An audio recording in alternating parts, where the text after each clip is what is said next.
4 बांस 24 गज, अंगुल अष्ट प्रमाण, ता ऊपर सुल्तान है मत चूके चौहान।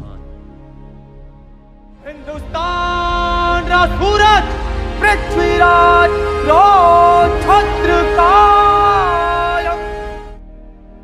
दोस्तों, आज मैं कहानी बताने वाला हूँ वो हिंदुस्तान के अंतिम राजा शासक की जिन्होंने मोहम्मद गोरी को युद्ध में 17 बार हराकर माफ कर दिया। वह इन्हें राय पिथौरा के नाम से भी जाना जाता है। लेकिन आखिरी युद्ध में मोहम्मद गोरी ने चल कपट करके उन्हें बंदी बनाकर गजनी अफगानिस्तान ले गया और वहां पर जो मंजर होता है वो वाकई देखने लायक होता है, जो आपको इस वीडियो के आखिरी भाग में दिखाया जाएगा। दोस्तों, हिंदुस्तान के महान योद्धा के लिए एक लाइक जरूर करें। वह कमेंट में जरूर यह बताएं कि आप इस वीडियो को कहां से देख रहे हैं। यह कहानी शुरू होती है 1166 में, जब अजमेर के राजा सोमेश्वर चौहान के यहाँ पृथ्वीराज चौहान का जन्म होता है। इनके माता का नाम कर्पूरी देवी था।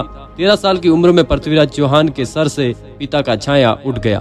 अजमेर की गद्दी इन्हें संभालनी पड़ी। बचपन से ही कुशल योद्धा रहे पृथ्वीराज चौहान बिना किसी हथियार के शेर को भी मार गिराते थे। छोटी उम्र में ही गुजरात के भीमदेव को हराकर उसके बाद इनकी वीरता का डंका पूरे भारतवर्ष में फैल गया। इनकी योग्यता देखकर दिल्ली का शासक इनको बना दिया गया था। अब दिल्ली समेत संपूर्ण राजस्थान व हरियाणा तक पृथ्वीराज चौहान का ही राज था। दिल्ली का राजा बनते ही पृथ्वीराज चौहान ने एक किला भी बनवाया जिसका नाम राय पिथौरा गढ़ है। पूरे उत्तर भारत में सिर्फ पृथ्वीराज चौहान का ही राज था। कहते हैं महान योद्धा होने के साथ साथ बेहद शक्तिशाली सेना भी थी पृथ्वीराज चौहान के पास। 207 किलो का सिर्फ भाला व कवच था इनका। कई भाषाओं के जानकार पृथ्वीराज चौहान युद्ध कला व गणित, चिकित्सा शास्त्र व पुराण की शिक्षा भी ली थी इन्होंने।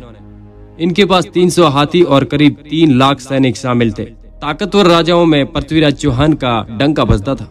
इनका एक दोस्त था जयचंद। साथ में दोनों ने कई युद्ध लड़े व विजय भी हासिल की। अब जयचंद की बेटी पृथ्वीराज चौहान से प्यार करती थी, लेकिन ये बात जयचंद को पसंद नहीं आई।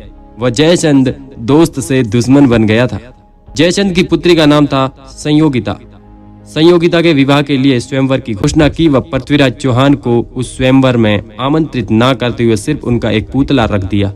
लेकिन फिर भी संयोगिता ने पृथ्वीराज चौहान के पुतले के गले में माला डाल दी। संयोगिता के प्रेम को इस कदर देखते हुए स्वयंवर की भरी सभा में पृथ्वीराज चौहान ने आकर संयोगिता को अपने साथ ले गए। परंतु ये बात जयचंद को बहुत चुभी और जयचंद ने यह ठान लिया कि कुछ भी हो जाए तो पृथ्वीराज चौहान को तो हराना ही होगा। उसने गद्दारी की ओर अपने हाथ बढ़ा लिए। गजनी का सुल्तान से हाथ मिला लिया व पृथ्वीराज चौहान के राज उसको सारे बता दिए। हिंदुस्तान का होते हुए भी अफगानिस्तान गजनी के सुल्तान से उसने हाथ मिलाया और इसके बाद वो एक गद्दार के नाम से भी जाना गया था। पृथ्वीराज चौहान ने मोहम्मद गोरी को 17 बार हराकर जान बख्शी थी। 1191 में जब गौरी ने दिल्ली पर आक्रमण किया था तब पृथ्वीराज चौहान जयचंद ने मिलकर गौरी को हराया था। वह उसे माफ करके वापस गजनी लौटा दिया था।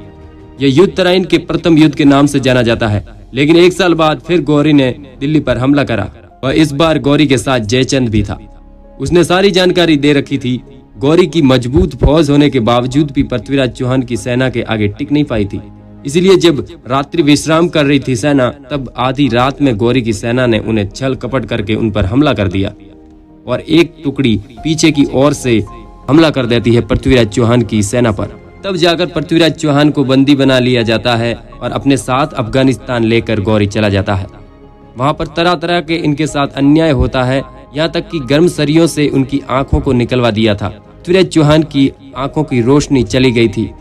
ये वही गौरी है जिसको महान पृथ्वीराज चौहान ने 17 बार हराकर माफ कर दिया था। चंद्रबरदाई भी अफगानिस्तान पहुंचते हैं, जिन्होंने पृथ्वीराज रासो लिखा। ये पृथ्वीराज चौहान के राजकवि होने के साथ साथ परम मित्र भी थे। तो इतिहास में शब्दभेदी बाण चलाने की कला राजा दशरथ के पास थी और उसके बाद पृथ्वीराज चौहान के पास ही थी। जब अफगानिस्तान के गजनी में मोहम्मद गोरी ने तीरंदाजी का आयोजन रखा, इसमें भाग लेने को चंद्रबरदाई ने कहा कि पृथ्वीराज चौहान आप इसमें भाग जरूर ले और यही मौका है मोहम्मद गोरी को मार गिराने का। तब पृथ्वीराज चौहान मान गए और कहा कि ठीक है।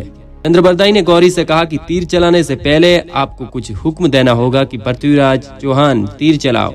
गौरी के देश में पृथ्वीराज चौहान अपने शब्दभेदी बाण चलाने का इम्तिहान देने जा रहे थे। मोहम्मद गोरी एक बहुत ऊंचे स्थान पर बैठा था। पृथ्वीराज चौहान और उनके राजकवि चंद्रबरदाई ने उनके साथ नीचे जमीन पर बैठे हुए थे। 25 गज ऊंचाई पर घंटा एक टंगा हुआ था। महाराज पृथ्वीराज चौहान अंधे कर दिए गए थे। उन्हें केवल घंटे की आवाज पर ही निशाना लगाना था। पूरी दूरी डिग्री बाएं दाहिने अपना हिसाब लगाकर कवि ने सबको सुनाकर अपने सम्राट पृथ्वीराज चौहान को यह जानकारी दी। 4 बांस 24 गज, उंगुल अष्ट प्रमाण, ता ऊपर सुल्तान है मत चूके चौहान। सुल्तान ने अपने अंगुलियों में गणना की और जैसे ही घंटा बजा, घंटे के बजाय सीधे सुल्तान को निशाना बना दिया गया। धनुष से शब्दभेदी बाण छूटा और जाकर सीधा लगा सुल्तान मोहम्मद गौरी के सीने पर। बाण लगते ही गौरी अपने तख्त से लुढ़क कर सीधे नीचे आ गया। उसके मरते ही उसकी सेना में हलचल मच गई और वहां की सेना पृथ्वीराज चौहान और चंद्रबरदाई को मारने के लिए भागने लगे। लेकिन उनके आने से पहले ही दोनों ने छुरियों को अपने पास पहले ही तैयार रखा था। एक दूसरे के सीने पर खौंप दिया और इससे पहले कि किसी तुर्क का हाथ उन पर पहुंचता, वे दोनों ही स्वर्गवासी हो गए। उसी दिन से ये मिसाल चल पड़ी कि मत चूके चौहान। इस तरह से दिल्ली के अंतिम हिंदू शासक का अंत हो जाता है। उससे पहले भारत पर अंग्रेजों और मुगलों ने कई सालों तक राज किया। वह भारत 15 अगस्त 1947 में आजाद हुआ। एक कहानी यह भी कही जाती है कि शेर सिंह राणा ने अंतिम राजा सम्राट कहे जाने वाले पृथ्वीराज चौहान की अफगानिस्तान गजनी के इलाके में रखी हुई अस्थियों को भारत लेकर आए हैं। इसका वीडियो भी उन्होंने पेश किया था, लेकिन भारत सरकार ने यह मान्य नहीं किया था। यह घटना 2005 की है। शेर सिंह राणा ने फूलन देवी की हत्या, इस हत्या की वजह से राणा पुलिस तिहाड़ जेल में बंद कर दिए गए थे। सम्राट पृथ्वीराज चौहान पर एक फिल्म भी आई जिसका मेन किरदार अक्षय कुमार दिखे हैं। अगर ये कहानी आपको पसंद आई है तो नीचे कमेंट में जरूर बताइए, और फिल्म भी आपने देखी होगी, नहीं देखी है तो आप जरूर देख सकते हैं। मिलते हैं नई वीडियो में, तब तक के लिए जय हिंद जय भारत।